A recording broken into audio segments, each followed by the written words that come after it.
Now we are back at it again on this channel. A few days until September. I cannot believe it. Can you? Wasn't it just yesterday Britton Wilson ran an insane indoor time of 14:9:12? What am I referring to here? Well, a few of the Division 1 track and field rosters are up where I want to take a look specifically at NC State and also add Parker Valby into the conversation. Because why? Why not? Nike NIL deal came her way a couple of months ago, and it's a topic that is interesting to discuss and introspect about at the back end of all of this conversation. We're starting off with NC State. They posted your 23-24 track roster 3 weeks ago, and shout out to Philip Biblian for notifying me, as it's hard to keep up with anything these days. And with the NCAA adding that extra year of eligibility, my personal opinion, as I am not in the liberty of telling athletes what they should or should not do, but I would take that extra year. I've talked about the pros and cons of why and why not in past videos, as well as discussed with some of you guys and heard your thoughts in the comment section throughout multiple videos. And at the end, it just made more sense listening to some of you. End of the day, just my opinion. So with that said, it looks like Kelsey Kimmel, Samantha Bush, and Nevada Marino, all grads, by the way, have decided to flex on that option. Or maybe they had an extra year anyway, anyhow, but regardless, they are back. That means counting Amaris Tanisma, and I still can't believe she made that transfer last season from Alabama, North Carolina, NC State, is extremely stacked, yes, again. If they all do as well as they did last year, State could score somewhere between 65 to high 80s in points at the NCAA cross-country championships. As some of you can recall, last September, it was 114 under Caitlin Tui, who finished first place in 2022. And prior to that, in 2021, it was 84 points with Kelsey Kimmel leading that incredible group, coming in a respectable sixth place and still taking home the team trophy. That was incredible. Camille, in my opinion, is a beast and super, super underrated. I know it is still summertime. We have probably 2 or 3 weeks left and Budapest is over. But I would say 1/3 of you guys did not really care about Worlds and prefer NCAA track and field more, which I can respect. Or some of you might have been Abby Steiner fans. I know how fragmented track and field is. I get it. So I want to take the time and review all the ladies on the NC State roster from last year, since all of them are coming back, including the new kid on the block, Angelina Napoleon. And why save the best for last? So we will start with Caitlin Tui and transition to serious mode in 3, 2, 1. Tui finished last season's cross-country championships with a time of 19:27. Ouch. Prior year, it was 19:43. That is an overall improvement of 16 seconds, which is pretty incredible. And in both indoor and outdoor season, she achieved her personal best in literally all events, from the 1500 to the 5000. She even decided to walk the 10,000 and still win at the ACC. Now, we may have a lack of competition in the ACC, but that is still besides the point. It was an A-plus season for this college athlete. Do I think I'm just saying that? Well, let's take a look at the college ranking. Number 1 collegiate with a time of 15:03 set on May 6, 2023. And I remember that because that is the day after my older sister's birthday, and she always used to pick on me as a kid. I remember her birthday and that date.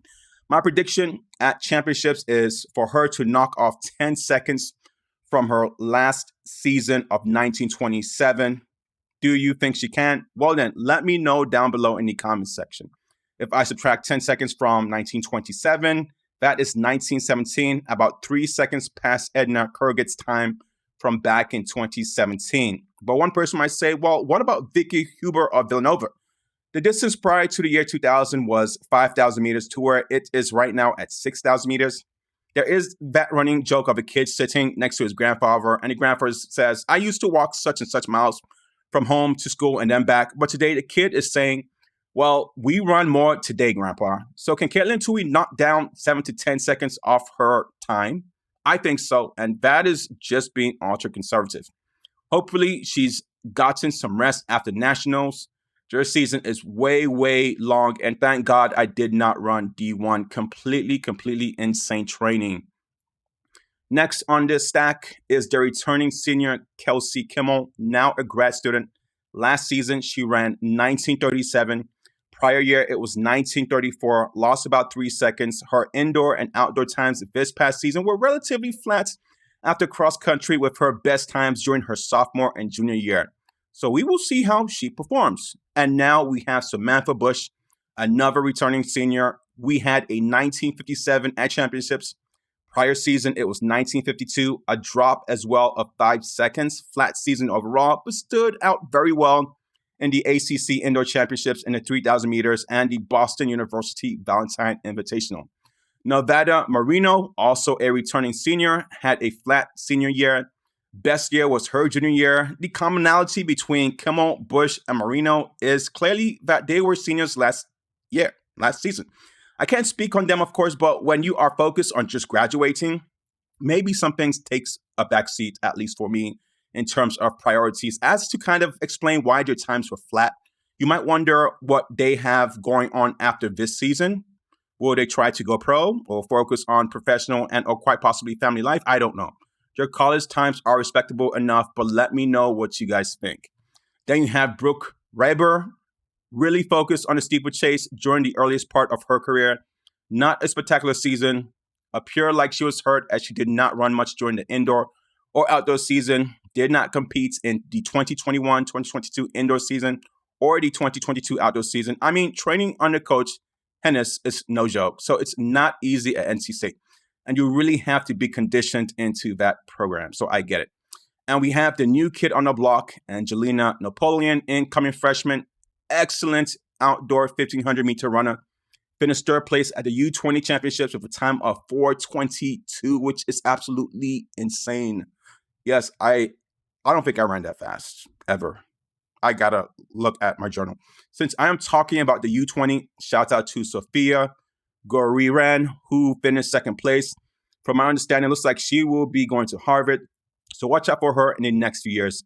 And Ellie Shea, just 17 years old, finished first place at that event, and that should put her at senior year in high school. It is so crazy how fast these kids are. I tell you. As I said in the beginning, if we see the same lineup at championships, clearly Tui is estimated to come in first place, but the other ladies should be able to take up better times where I can see the points between 65 and high 80s.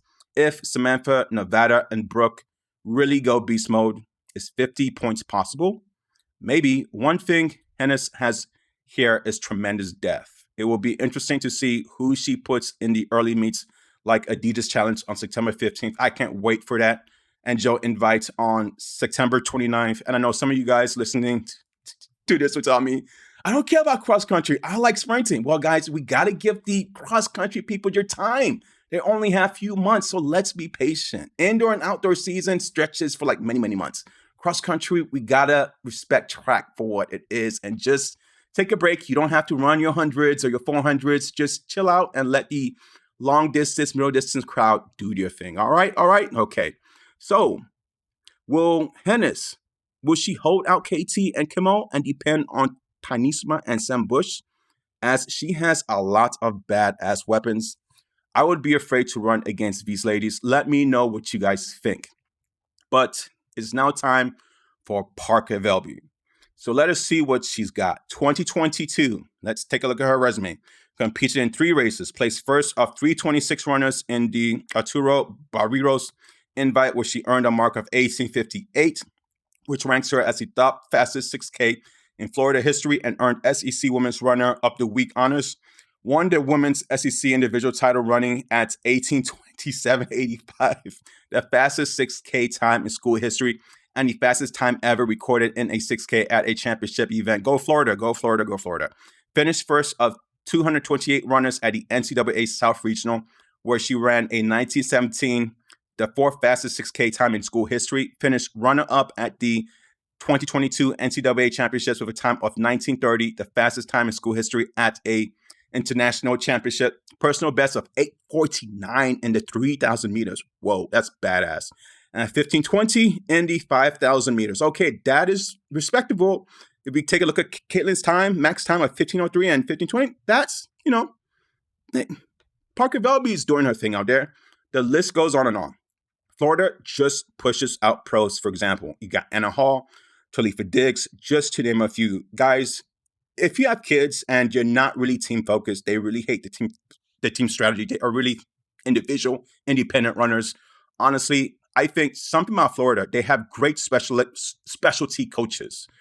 That is what I have seen. Like they they have birthed Anna Hall, Talifa Diggs, and Valby. It's incredible what type of individual specialty that they have going on. And I think their cross country is really underappreciated and underrepresented in general. So going back to Valby, that's why Valby gets the awesome NIL Nike deal, joining Charles Hicks, who also joined Nike, and Caitlin Tui, who joined Adidas last season.